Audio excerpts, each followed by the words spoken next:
Politics नहीं की थी। और उस वक्त सर भी उनको तो मेरे जैसे कामयाबी नजर आ रही है ना इस पॉलिटिक्स के अंदर। आपको सर अच्छी तरीके से पता है कि 4 साल की हुकूमत के बाद जिस तरीके से उनके अपने नुमाइंदे, अपने वजीर, बल्कि शेख रशीद ने दिवाली होने की बात की, शबर जैदी ने दिवाली होने की बात की, शौकत तरीन साहब ने दिवाली होने की बात की, उन्होंने कहा कि हमारे पास पेट्रोल की सब्सिडी भी देने के अलावा पैसे मौजूद नहीं है, हमारे पास तनख्वाहें देने के लिए पैसे नहीं है।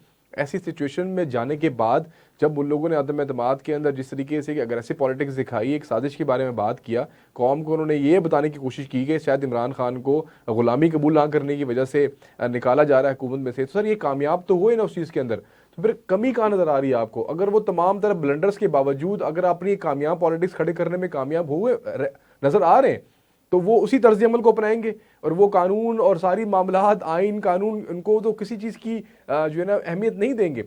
हमारे सामने चीज़ें नज़र आ रही है ना कि पेशावर हाई कोर्ट का फैसला मौजूद है और वो मखसूस नशिस्तों के ऊपर उम्मीदवारों के हलफ नहीं ले रहे।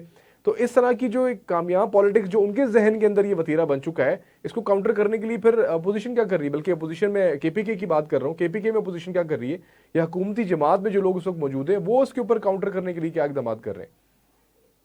देखिए, अभी जो आपने बात की है, इसमें मैं ना इसमें सिर्फ एक छोटी सी बात कहूंगा, उसके बाद फिर मैं आगे बढ़ता हूँ। देखें, हम्म। जो पॉलिटिक्स की वो या अग्रेशन की पॉलिटिक्स की अगर वो बात कर रहे हैं, तो इल्ला माशाल्लाह सारा कसूर जो है वो अवाम का है। क्योंकि अवाम जो है वो, I am so sorry to say, हमें ये कहा जाता है कि जी हमने अवाम को शऊर दिया।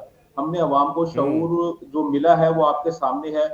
आप बेशक अपने मुंह से भी कहते रहे कि यार मैंने तो चोरी भी कर ली, मैंने डाका भी डाल दिया, मैंने ये भी कर दिया, मैंने फलां भी कर दिया, मैंने टमका भी कर दिया, हर चीज अगर मेरी फैक्ट्स एंड फिगर के साथ साबित भी हो जाए, लेकिन उसके बावजूद भी अगर असद आप जो है वो मेरे पीछे पागल हुए हुए हैं, आप मेरे मेरे जो एक कल्ट का जो है वो आप उसका शिकार हो चुके हैं और आप मेरे पैरोकार हो चुके हैं, तो फिर जो दुनिया की कोई भी ताकत जो है आपको सोचने समझने की सलाहियतें वापस नहीं दिलवा सकती।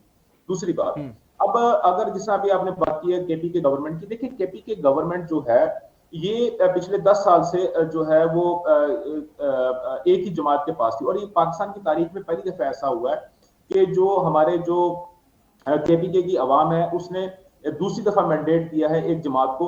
अब उसके अंदर कुछ बहुत सारे फैक्टर्स मौजूद हैं, लेकिन मैं यहाँ पे अभी उनको डिस्कस नहीं करना चाहता कि उसकी रीजन क्या थी, कि जिन फैक्टर्स की वजह से पीटीआई को दोबारा एक बहुत बड़ी जो है वहां पे कामयाबी मिली है।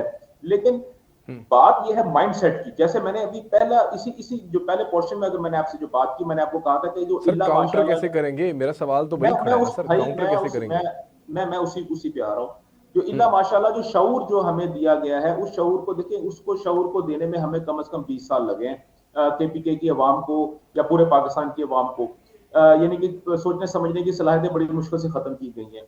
तो अभी आप कम से कम 10 से 12 साल और लगेंगे उस सलाहियतों को वापस देने में पूरे पाकिस्तान की अवाम को, और खसूस बिलखसूस केपीके की अवाम को। क्योंकि अभी भी आपको भी पता है, केपीके की आवाम को भी पता है कि अभी उनके जो सीएम साहब जो है वो अभी जो है वो प्राइम मिनिस्टर साहब से मिलके आए हैं, और उसके अलावा गवर्नर साहब से जो उनकी मीटिंग हुई है,